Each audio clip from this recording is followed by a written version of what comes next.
Hello and welcome everyone. Welcome to WB Live. My name is Mark Penbury from Whisky Brother. Thank you very much for tuning in and dialing in. I can see the kind of live view count slowly ticking up as we tick past the hour. If you were paying attention during the first lockdown in South Africa, you may have seen we started live streams then. We ran it for 10 weeks. We had really good kind of questions and interactions with some great guests.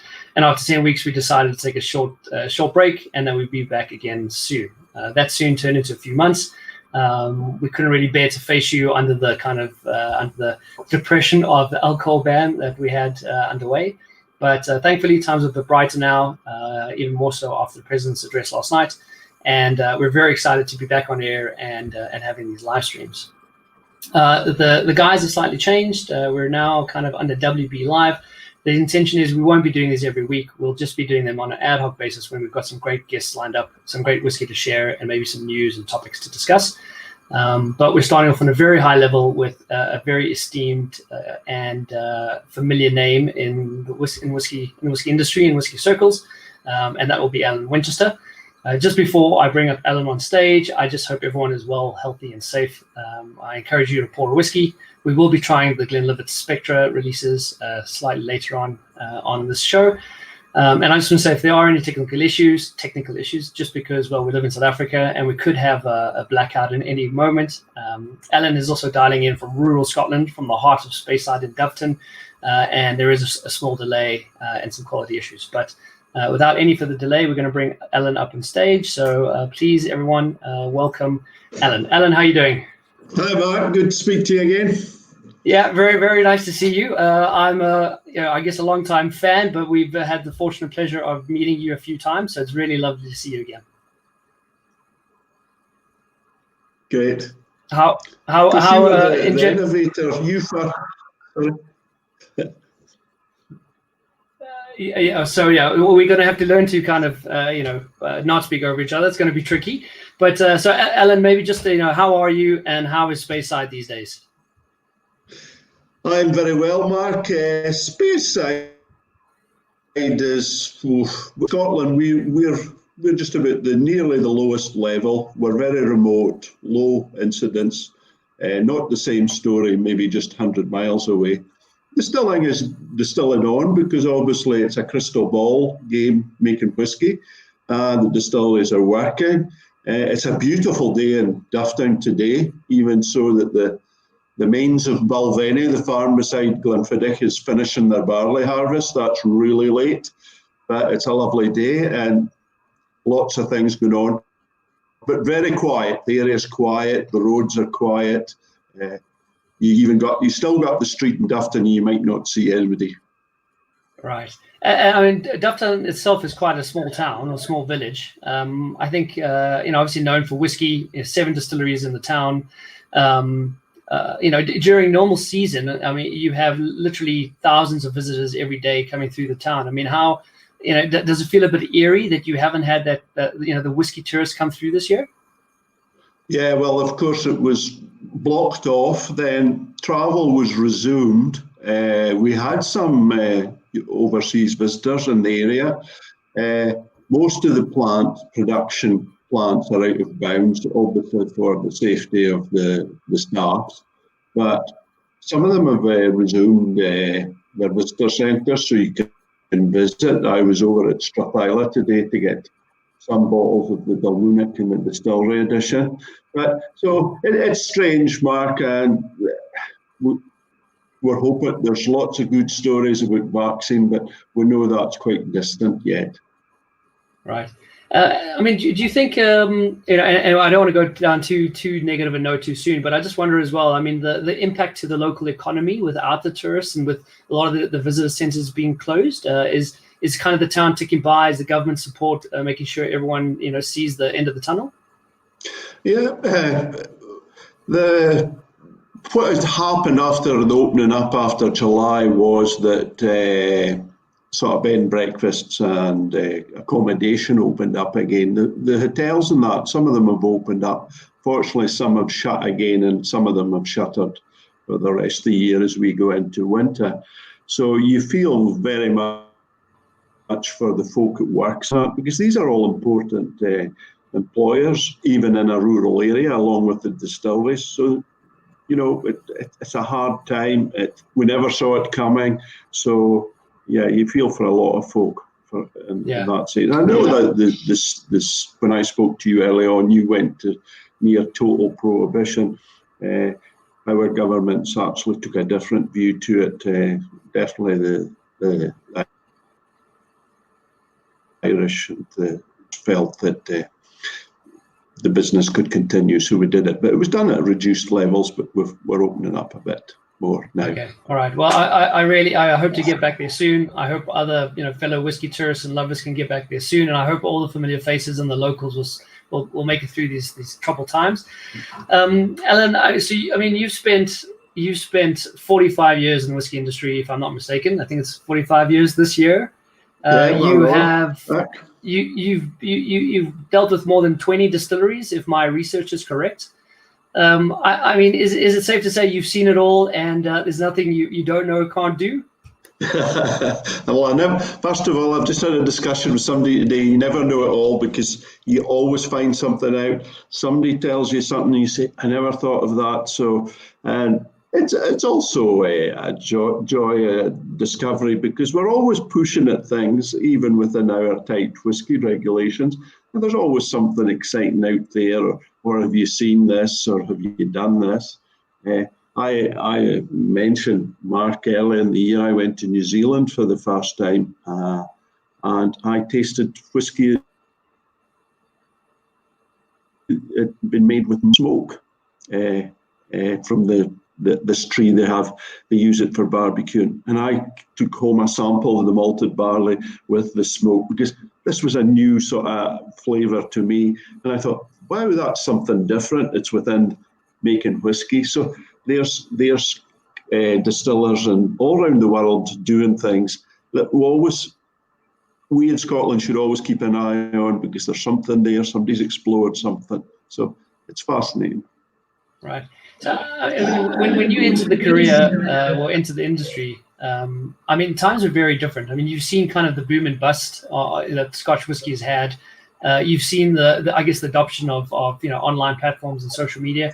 At the heart of it is the whiskey making as it was then the same as it is today, or do you think the industry, apart from maybe adopting more technology, do you think fundamentally it's changed? Yeah, it has changed, Mark. There's no doubt about that. The emphasis have changed in certain things. I started my career by accident showing visitors around a distillery for a summer job, and that was relatively new at that time. Glenfarclas had just opened theirs about, I think, 2 years before, and they were looking for, sort of students or young folk to show visitors around, and that was my summer job. And that's where it started, pure by accident. I didn't have my career was going to be a sailor, actually. I was going to sail the seas and see more exotic places in Speyside. But I settled in Speyside, and I always remember the manager says, if you want to work on a bit longer, there's a job here until you sort your career path out. So I'm still waiting to sort out my career. The industry served me well over that. Right. Okay. Yes, there was changes, but I was working with gentlemen in 1975 who'd served in the Second World War, and they'd seen the most amazing thing come to Glenfarclas. That was electricity, because the distilleries didn't have electricity. They were working with steam engines, etc., and things. But yet they had the passion. They knew a lot about making whiskey that I've seen in the years follow has been explained by science, but they had that empirical knowledge, and that this will affect this could affect that, don't do that.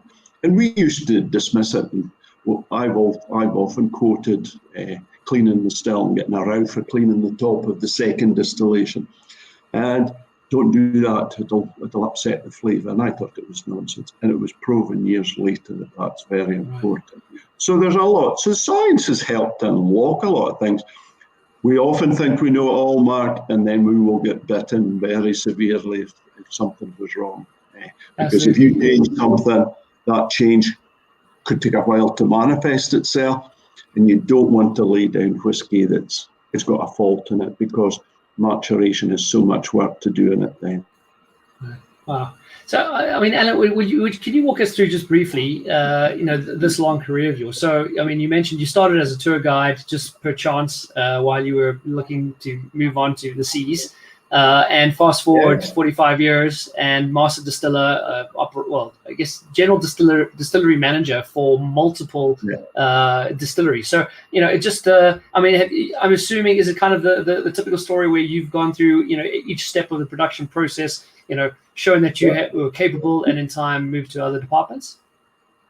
That's right. And also being lucky, being at the right place at the right time is important. I started off as the distillery guide, and then I went into production, but I wasn't old enough to go on to shifts. You have to be 18 years old, and nowadays it's quite tight for that. But did the odd jobs around about the warehouse, the cooperage, things like that. And then when I was 18, I got on to shifts and learned the production process at Glenfarclas. After a few years, I had itchy feet, and I thought of going to follow my father, who had been a policeman. Father was a farmer, but then a policeman. And I said to him, I think I might look at the police. And he said, oh, no, stay where you are, because he had joined the customs excise, and he felt there was a good career path. So I kept going, and I then moved to then the Glenlivet Distillers in 1979, serving the Glenlivet Cooperage, which was actually at Glengrant and Capadonic distilleries, and worked there, and then went through the processes at Glengrant. And one of the reasons was that Glengrant did things very differently from Glenfarclas. They still had coal fires, they still had wooden fermenters. So I learned all that, and then with Chivas Brothers I got onto the management scheme, the trainee brewer scheme, and I thought that was 10 years of doing that work and got onto that. I left it then, it was then the Seagram company by then, and returned to Glenfarclas and became distillery manager there after a couple of promotions, and then went to my hometown distillery, which was Abalawa, as distillery manager again. And then at that time, Pernod Ricard had 3 distilleries, and fortunately the 2 of them are not with us now, but they were fantastic distilleries. That was Glenallachie and Idrudua, and I assumed control of them as well as Abalawa. And then one day my boss came in and says, we're going to have a look at the Chivas distilleries. I said, all right, that'll be good, because I knew all about them. And he says, the company's got to buy them. It's part of this due diligence. So we knew that Chivas was up for sale, and away we went to do sort of due diligence, look around. And that was me reunited with Chivas Brothers. And then a few years later, the company got larger, and we took on the allied distilleries, some of them. And that's why I can count up to 22 distilleries, including a grain distillery, which was fantastic fun as well. Okay, that's brilliant. So, I mean, and in the last few years, I mean, you've had the title of Master Distiller, and particularly known for the Glenlivet. But, I mean, the truth is you've been responsible and involved in all the Chivas Brothers distilleries.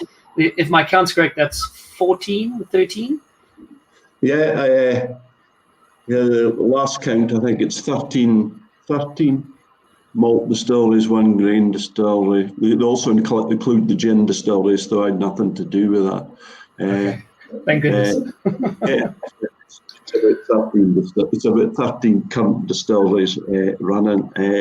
Some fantastic projects during that time, Mark. Starting from the acquisition of Allied, we expanded Glenburgie, reopened a few that had closed previous, which was also very satisfying to see life come back.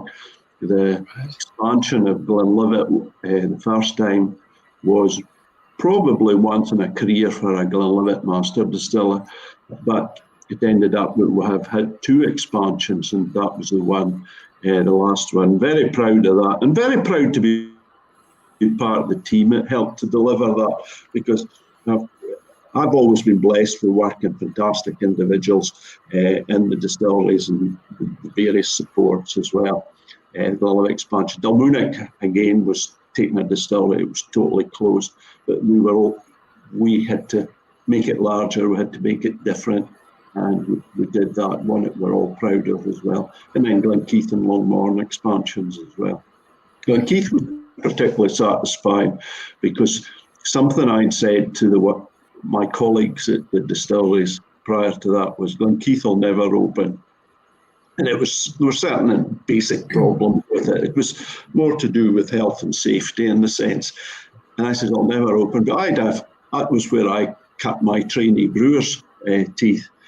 And we were looking for production. Lo and behold, Glenkeith made it because we were needing to expand. So we sorted out all the issues we had and made Glenkeith what it is today.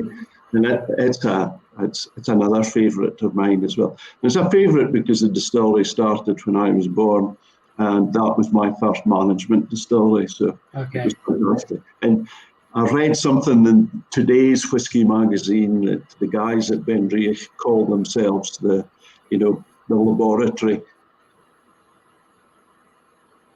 Well, my good laboratories at that time, and we did everything there. Lots of fantastic experiments were handed over to us that had been going for years.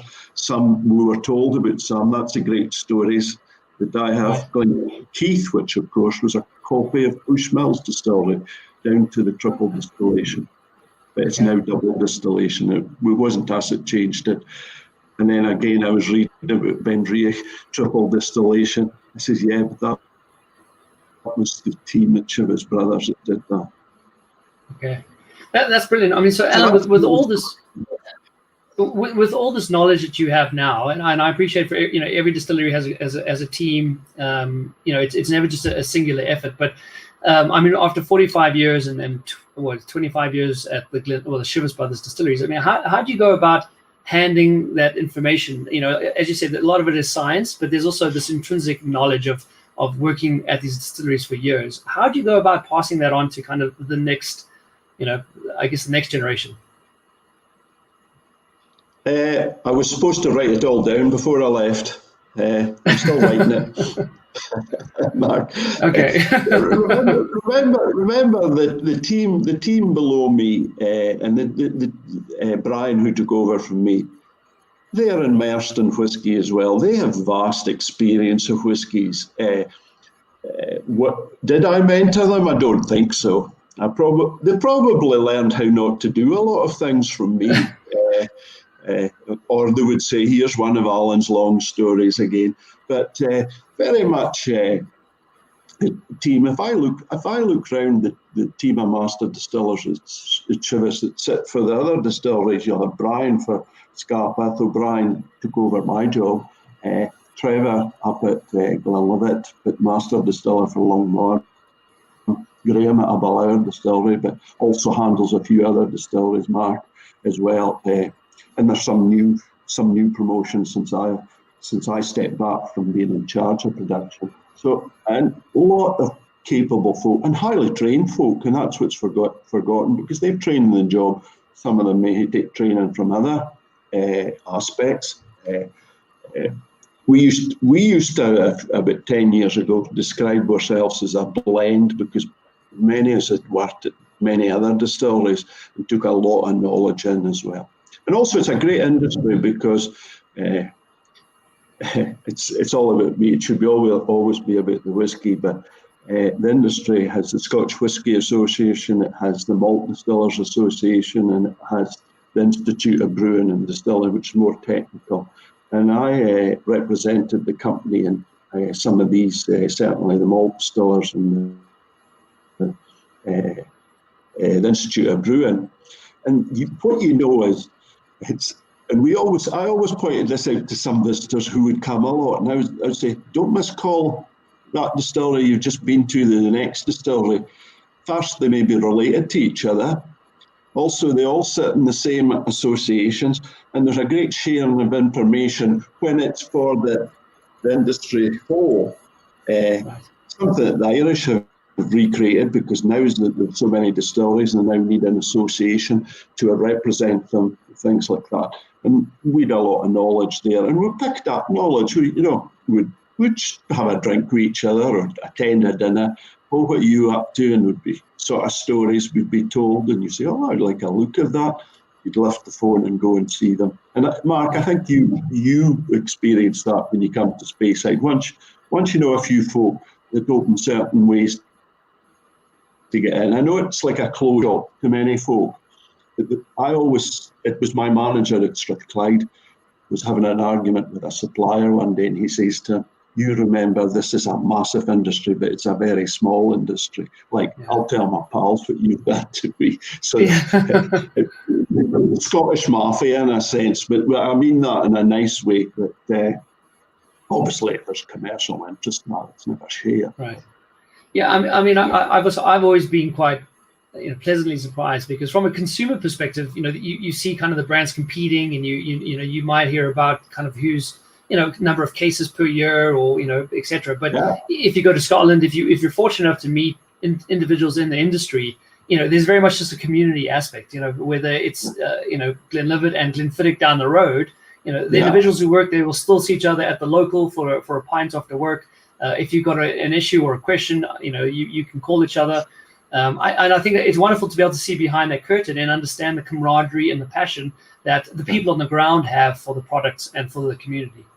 Yes, and you see that in Ireland. Like Islay is very much like that. Speyside is in a sense like that. Dufton, you're right, Mark. I stay next door to Glenfiddich here. I can tell you what they're doing today. Outside I can see what they're up to. They're really putting the finishing touches to their site, because they're going through a massive expansion, but looking very well today. Obviously preparing again for next year, hopefully that visitors and that will be being welcomed back to the distillery. That's all the rest are doing. But you're right, there is that. And also remember, as international companies have came and gone and shake, we'll sell this distillery, you may find that you're working for a different company, and then the following week, and there's things like that. So right. You You mentioned expansion, so then if we specifically talk about Glenlivet for a moment, and kind of a nice segue into getting into the Spectras, but I know Glenlivet obviously underwent a large expansion, started in 2018. I believe that's all online now as of late last year. It was online 2018. Yeah, we had it. Okay, came online 2018. Yeah.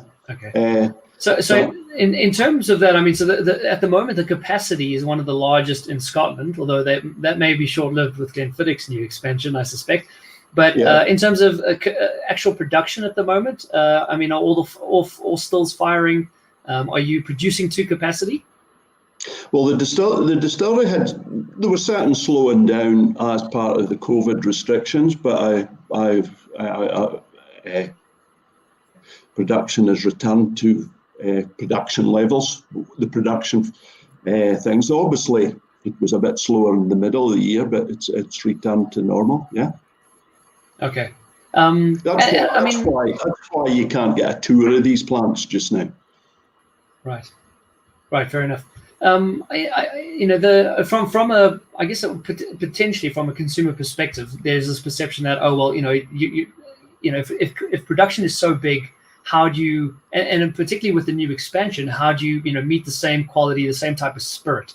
So from your point of view, being on the ground there, how does a distillery ensure that the expansion, apart from just the same size stills, the same shape stills, but there's so many variables. How is there a bit of kind of fear that the spirit might not be what it should? Does it take a few weeks or months of runs to tweak it as needed?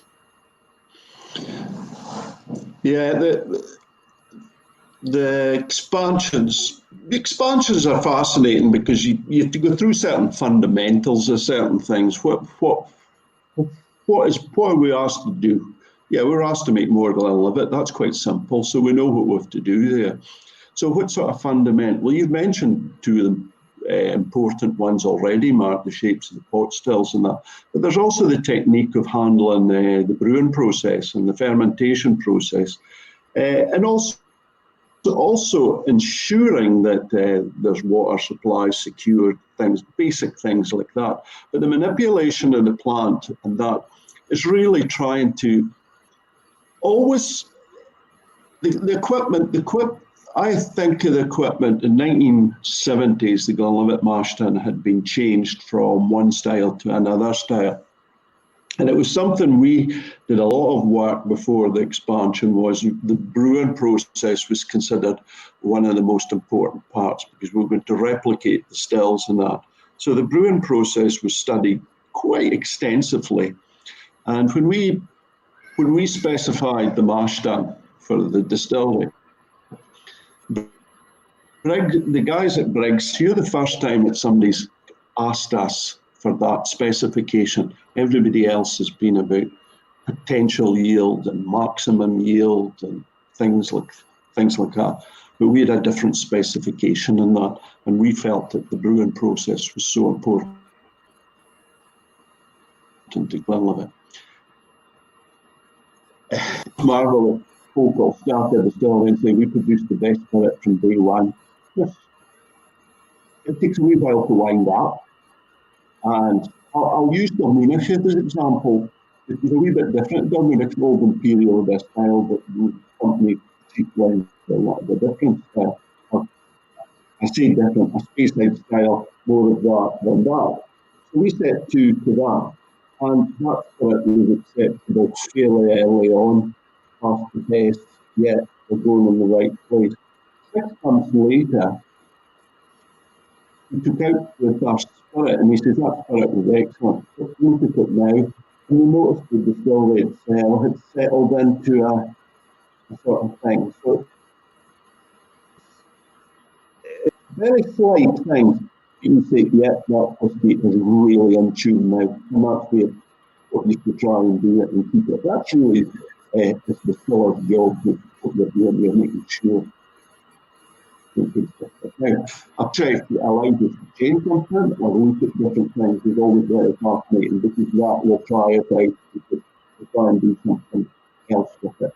That's fascinating. There's a lot of tries to make a consistent, unique spirit all along. With that. Remember, the bigger companies sometimes make different things in a different style. Like just saying one distillery will make that style or one style will make that.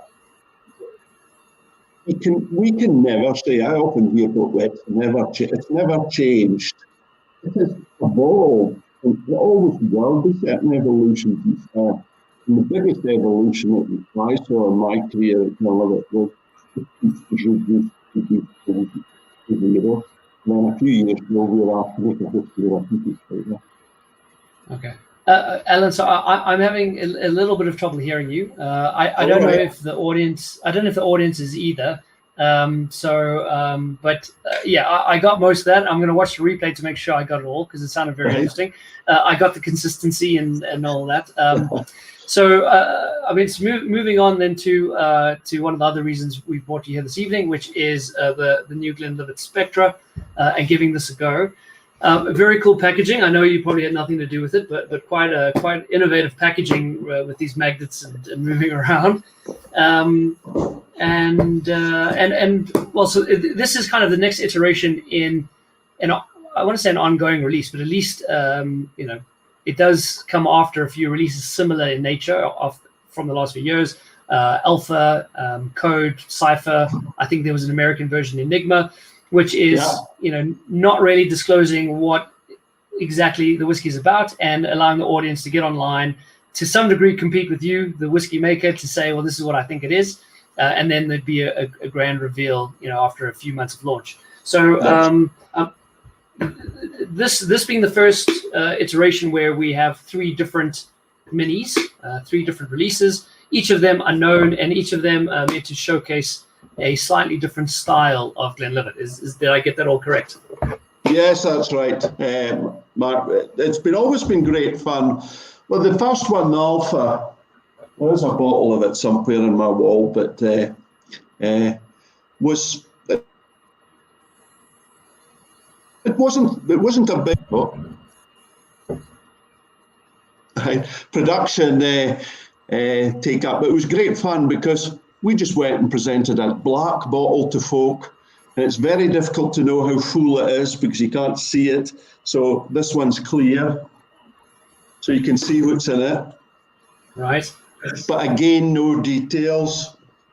It's great fun. I've had endless hours with the box, but you just take your phone, point it, and then start the video, and they will take you through. There is a lot of good clues in there, because if you want to taste the first one, I don't know if you want to play it to go along, but the idea is you clip in your earphones, you play the tune, you pour yourself a dram. Slanjava. So for the South African market, these are all bottled at 43%, which I know for some other releases were not. So we get a little bit of extra alcohol. Oh, you're lucky. I've got 40%. I'll send you one of these if you like. because in America, we were doing a tasting, and the Enigma's bottled at 2 different strengths in America. So that makes fun. But right. Even at the lower strength, Mark, you're going to get the classic Glenlivet. So it's written in the box. It's written in the box. I better look at number 1 first. Yeah, and it says. So that's going to give you lots of clues. Then when you taste it, you choose from 8 flavours, but you have to pick. You have to pick some of these flavours, which are the highest intensities. Tick the boxes, and then it asks you to measure the intensity. So, what are you smelling in there? For me, this is recognisable as Glenlivet Spirit. And by that I mean, the kind of the pears and the apples are there. It's got that fruitiness. It's quite gentle. I don't know how I'm doing, but you're doing pretty well as expected. I heard if you go into that, you'll find one of that words there, and it'll ask you the intensity of it. But you've mentioned one of them, so without giving the game away,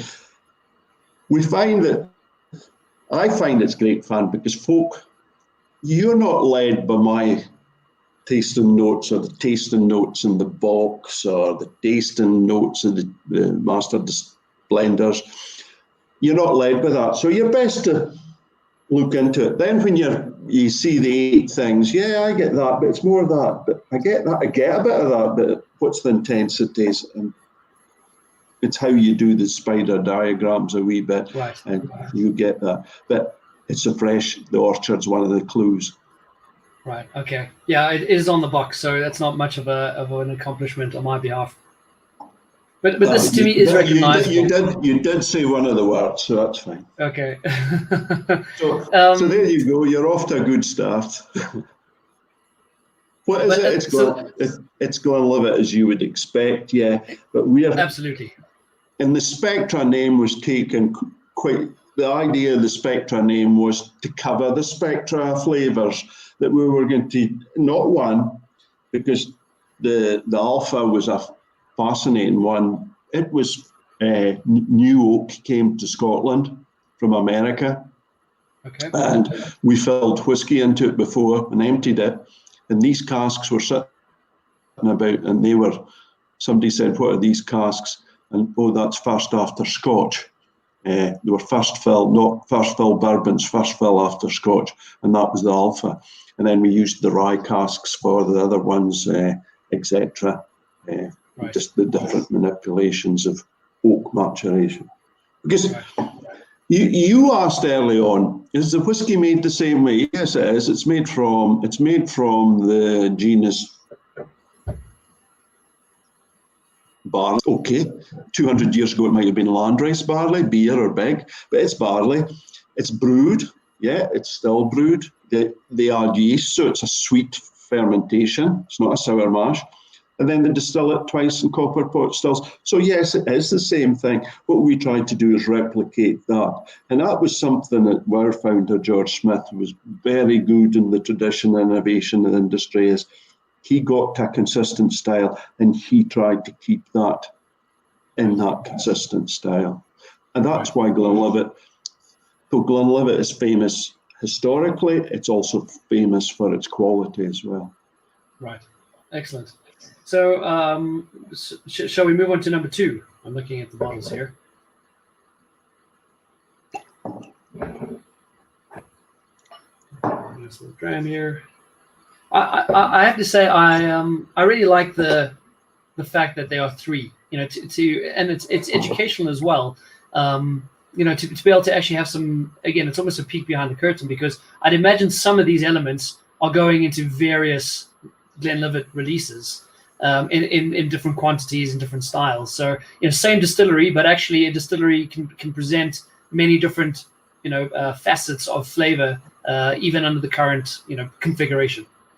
Absolutely, Mark. That's a really good point, because what was I tasked to do was make Glenlivet as consistently as possible of that high quality.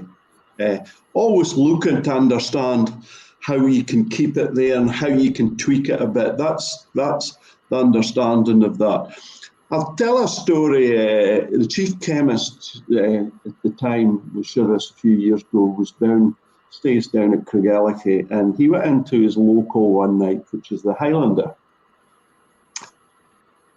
And this Dutch gentleman had a pre-Second World War Glenlivet. And the barman, who all know, turned to Robert and says, "This man works for Chivas Brothers. Oh yeah, would you like a taste?" And Robert says, "Yeah, I would like a taste." And he says, "First thing I put my nose into was fruity floral hint of toffee." Now it was pre-war, Second World War. He thought, "There'll be peat in it." He couldn't find hardly any peat in it. And he says, that was fascinating to see that fruity floral and that hint of toffee. Right. Now, Ian Logan, who I saw writing a comment earlier, Ian and Trevor, one day they were at the distillery, it was filmed. I think it was maybe Sergio was part of the team, opened a Victorian bottle of Glenlivet, and they said the nose was fruity. They knew where they were. Right. But there were certain differences, but they knew that it was Glenlivet. So that is amazing. Yeah, that's brilliant. Because as we as a team, all the distillers sit each week. Well, they're maybe not doing it just now because of the isolation and that, but they analyse the whiskey from all the distilleries, and you can pick them out quite easily, and that's them in their new state before going to the oak cask. And I had one boss that always said, remember, make character, make excellent whiskey. You're using the cask to enhance the flavours, not subtract. You do subtract things, but you're not using the cask to hide things. That's very important. That's very important. Okay. You mentioned, so I mean, and it's very interesting to hear that. So pre-war, you would expect to some degree that potentially Glenlivet would have been using peat just because of the fuel source to dry the malt. That not being the case, is there any record of Glenlivet using peat at any stage in their history? Yeah, our archive. In fact, if you go onto some of the old, if you go onto the internet and look at Glenlivet old pictures, you'll see these black things in the black and white pictures. So that's the peat stacks. Okay. But it's an interesting thing is that the Speyside distillers were always trying to accentuate the flavours of the Speyside style. The peats in Speyside have less intensity, and peats. So the Glenlivets maybe dried the peats for 2 years. So they were nearly into the coke stage. Okay. They were a dried peat and they gave heat. That's a fascinating story as well. But here was us tasting these whiskies. There was maybe a peat influence, but it wasn't dominating. And remember, that's why Charles Doig changed the roofs of the kilns to draw the peat smoke out in the Speyside ones. Right. That's very cool. Thank you for sharing that, Alan. So that feels like a good interlude to number 2, because I believe number 2 has a bit of smoke on it. Completely coincidental, but well said. Yeah. Though funny enough, peat is coming back into Speyside. Right. There's a number of the plants using peat at different levels and at different times. The one, it's not a Speyside whiskey, but I think it's classed as a Speyside. Ardmore always made peated whiskey because it was the foundation single malt for the Teacher blend, William Teacher's Highland Cream, and Ardmore always retained that. And we at Chivas used to take unpeated Ardmore. It was called a different name because of that Highland style of Ardmore for our blends in those days. But so that shows you how the industry would change and things. And very much after the Second World War, the peat was reduced in the Speyside whiskies. Right. Okay. Interesting. So, I mean, I'm assuming you can disclose this, but Glenlivet is Glenlivet using any peated malt for any production, even if it's not released often to the public? No. Okay. So for number, what does the box say about number 2? It's maybe changed in the last few weeks, but no, we never made it there. So number 2. Okay. Reminds you of a bonfire. All right, so definitely a bit of smoke, or at least char. It's still, I mean, it isn't, these are not giant leaps away from each other. They obviously come from the same distillery, off the same stills, same type of fermentation, etc. Washbacks, mash done. So, people shouldn't expect, complete, from one side of the world to the other in terms of flavor. There's a common DNA here, which is a good thing. But I mean, are these all around? Is it just around casks? I mean, this is a bit of smoky. You probably can't divulge this yet, but is it matured in casks that had some peat in them? We'll reveal it in the spring, Mark. Okay. Stop trying to pump me questions. Fair enough. Okay. It's the curious whiskey drinker inside of me, but I appreciate your privacy. No, Mark, that's a fun of Spectra because it allows us, and hear us in a discussion tasting it. And Mark, you were the first to actually approach me to do something online. And when I spoke to the company, he says, well, we had the big launch of Spectra planned. Of course, it was all change. And of course, that's where we went online and we did the Spectra. But it's always great fun because some of the folk will say, oh, we should have tasted number 2 at the end. Yeah, okay, right. Maybe do that again with the samples that are over, but just look at it. And it's always something we find at Glenlivet is folk will start a whiskey journey with whiskies like Glenlivet, and they'll say, oh yeah, Glenlivet, and I've moved on to this, I've moved on to that. I always say to folk, always look back into Glenlivet, always go back and look at it. And what I always find about Glenlivet, it's very balanced. It's always something I've known as balance. Flavours, and there's lots of flavour. I hear folks say it's light. You probably will get a row from the team, the blending team, from that because it's complex. It's approachable to me. It's smooth's another word that we use, but it's very difficult to explain to folk what you mean by smooth. But smooth is something, to me, it doesn't really burn or that. I'm looking for the flavours. So I often say, folk, come back into Glenlivet and look at it and say, oh yeah, I forgot about that. Glenlivet has that in abundance. You know, it's got the pineapple, maybe the hint of pineapple, the pear notes. There's definitely vanillas and things like that. But I always look at that as a distiller, the influence of the distillery character with the oak to create that different things. Right. That's very interesting. So you can't say anything more about number 2, but definitely a bit of smoke there, at least in my opinion. Quite soft. I'm going to venture to guess maybe. Yeah, and we're accentuating some of the flavours, which is typical of Glenlivet. We try to accentuate them a little bit more, maybe. Right. So. Excellent. I think these will make. I mean, just like we're doing now. If you sat with some friends and you went through this, I think there'd be lots of room for discussion, which is part of yes. And that's part of the idea. I mean, how fun is that to some degree? Pick something up and there's just, because you don't know, and if you're drinking in company, I think it will stimulate discussion and thoughts, and to some degree then education, which is great. That's right, and also. I believe it's also good for enemy. You're not intimidated by anything. There's nothing there I should be finding. I can't find that certain note. You look at it, you look at it, and then you can play with that, and you say, well, I do get that, I get that, or you'll find that. It's very sensitive, remember, at the intensities. So if you, right. I think quite rightly we said if you get over 70% you're a master anyway, so that's fine. Right. And I think I recall you telling me that you barely made it over 70, and if you actually, so instrumental in these whiskies, there's great irony. Fingers and that. On this little big thing.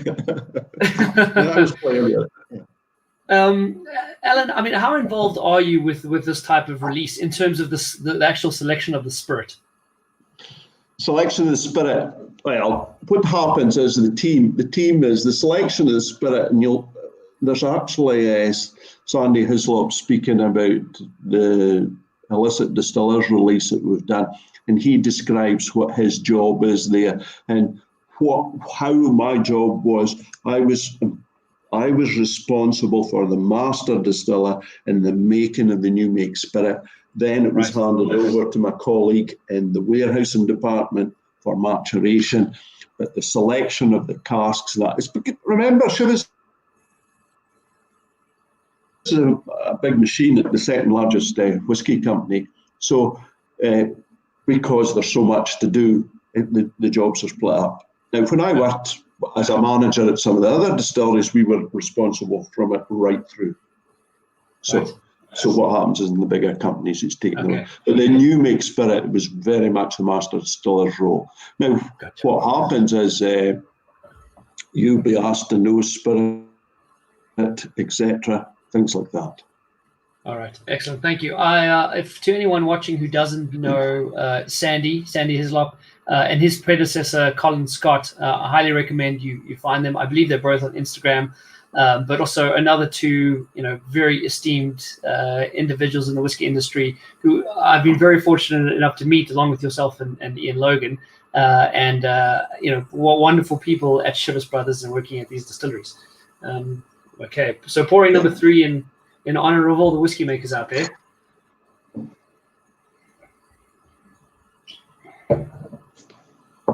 So this is not as orchard fruit forward, slightly more rich, slightly more spicy. It's not the apple pears in my mind, more red fruits. But what do I know? I'm just guessing blind here. I think what's great about this as well. I'm trying not to nod my head or shake my head or nod my head because and that's a good point, Mark, because when we nose the spirits as a team, not allowed to comment on the spirit. Right. When you're nosing it, you go, oh my God, what the hell's that? Oh, that is fantastic. Because you're trying to sway the rest of the team. Right. Or you will auto-suggest something, so you get into trouble for that. And what you do is you write down your comments and then they discuss them as a team. Okay, yeah. I mean, it would be very awkward if you and I sat here drinking, not saying a word. So we need to say something. Yeah. There you go. There's the Glen, as you said, the Glenlivet style there. Of course, it's there. We're going to take Glenlivet in different places. Yeah. I think also, so another, and I sound like I'm trying to do a sales job here, which is definitely not my forte. But I think what's nice is that, if in terms of the blind tasting for these and for whiskeys in general, is that the ability to almost overcome a preconception, which sometimes can be a misconception. But let's just say older whiskey is better. Now, if someone tries number 3 and loves it, and then finds out it's quite young, well, that's a good thing, right? To kind of just shake up the tree a little bit and say, hold on, what you thought about this type of wood or this type of barrel or this type of cask, this type of maturation duration is not necessarily correct. There's always different ways to go about these things. Mm-hmm.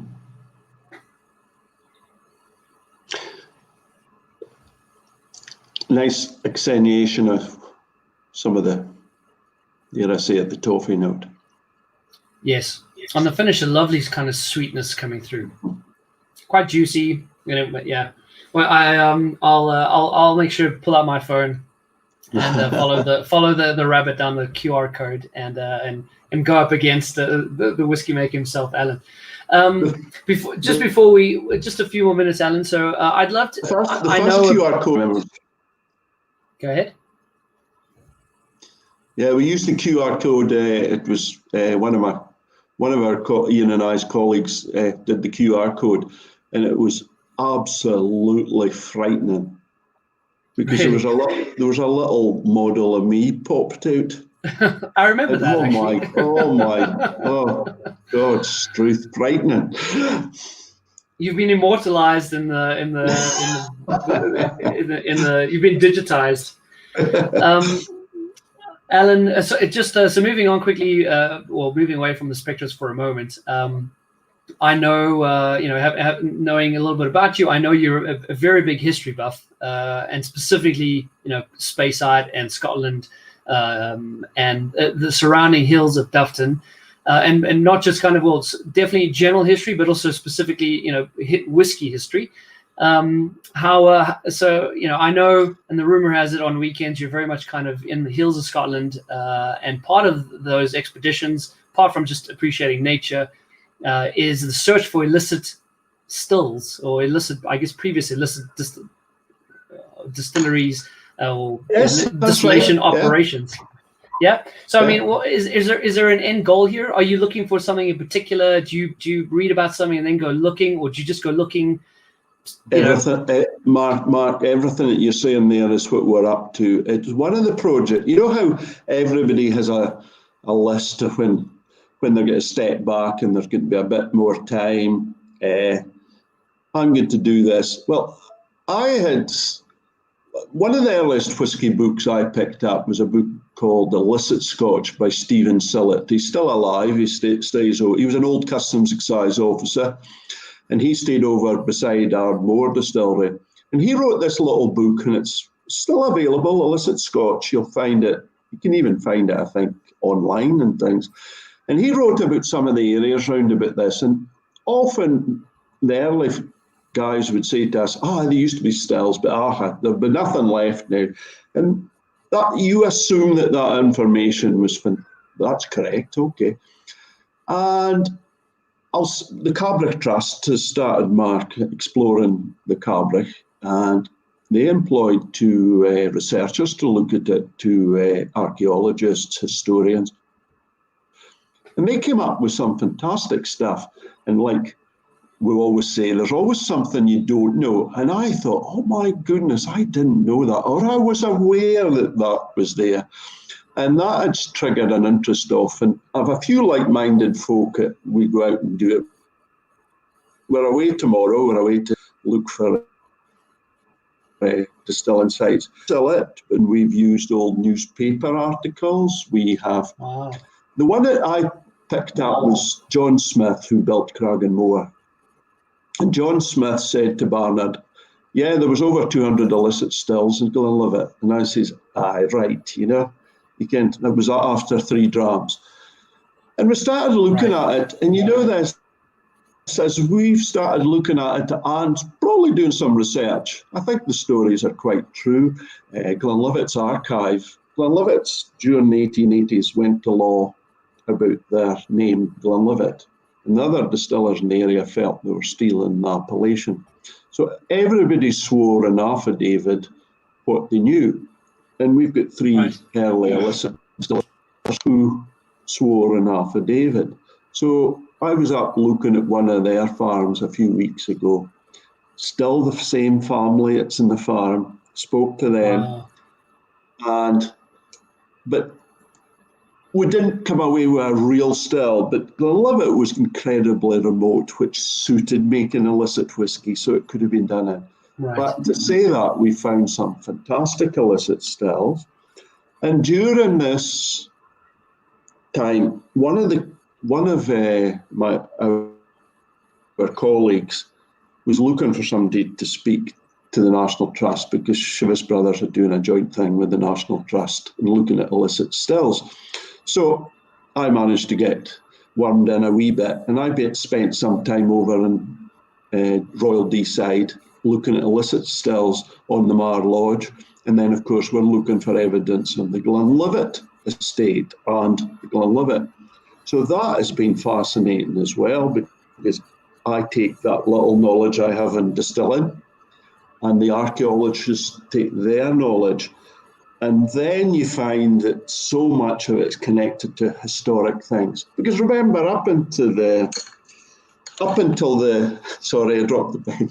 Up until the start of the industrial age, distilling was done as a right, as like brewing beer was and things like that. It was part of the community. It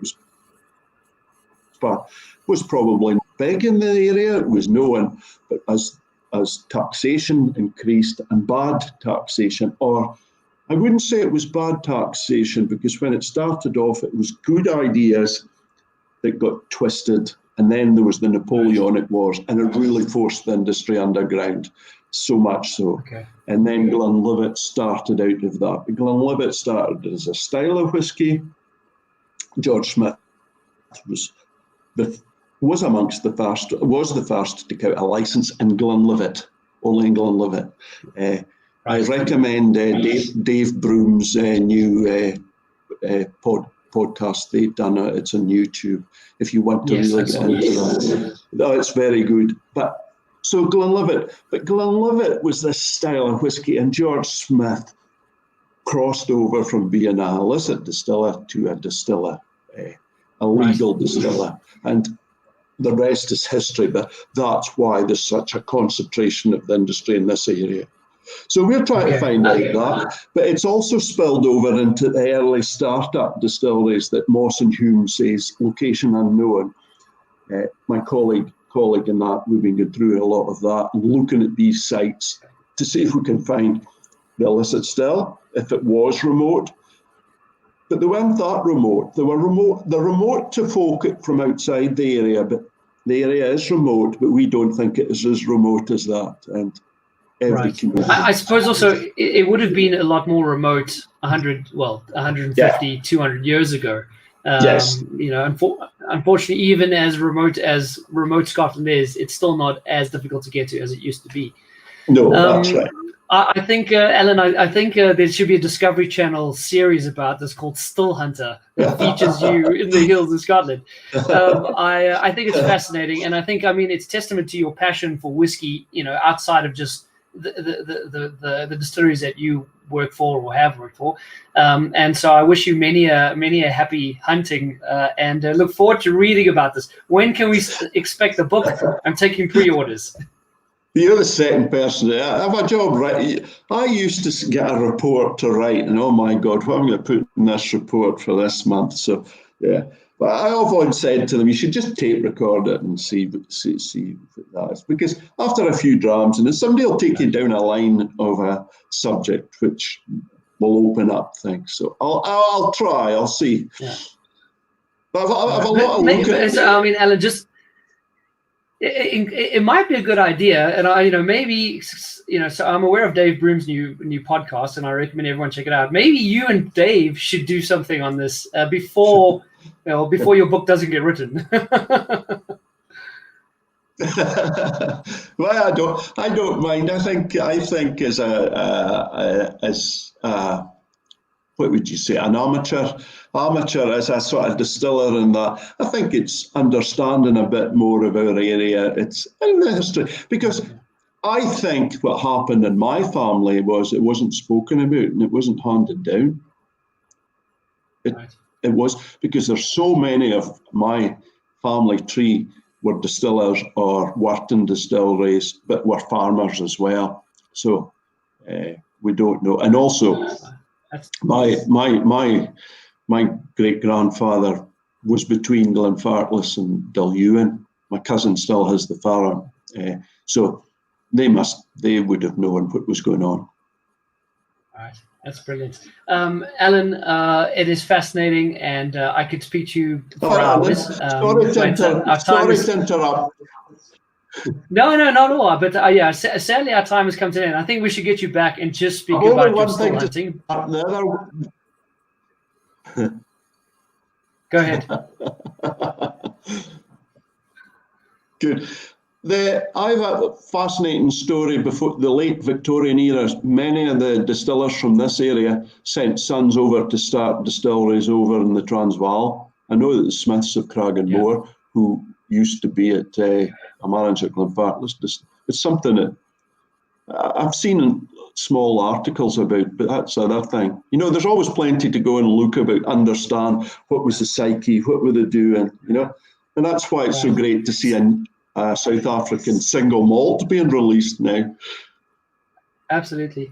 I think, Alan, if I read between the lines, you're saying you need to come to South Africa so that you can go still hunting with Whisky Brother in the Kruger Park. I think so. I'm gonna love and leave you, Alan. Thank you so much for your time. We really appreciate it. It is always a pleasure to see you. I could chat you for hours. We look forward to having you back again. To you and your family and all of Dufton and Speyside, be safe, and we all look forward to getting there and visiting you soon. That's good.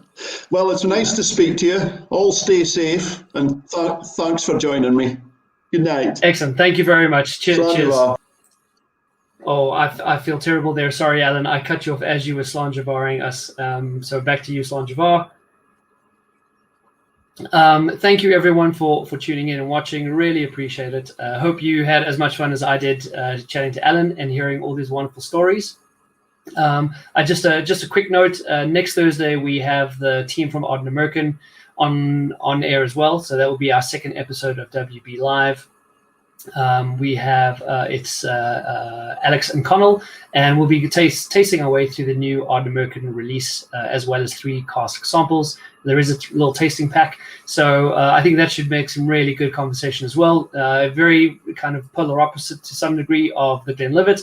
Instead of a 200-year history, they have a 6-year history, but same passion, same skill at play, and very much look forward to chatting to them. So just thank you, everyone, for tuning in. And we look forward to seeing you next week. And thank you again to Alan Winchester. Take care, everyone. Cheers.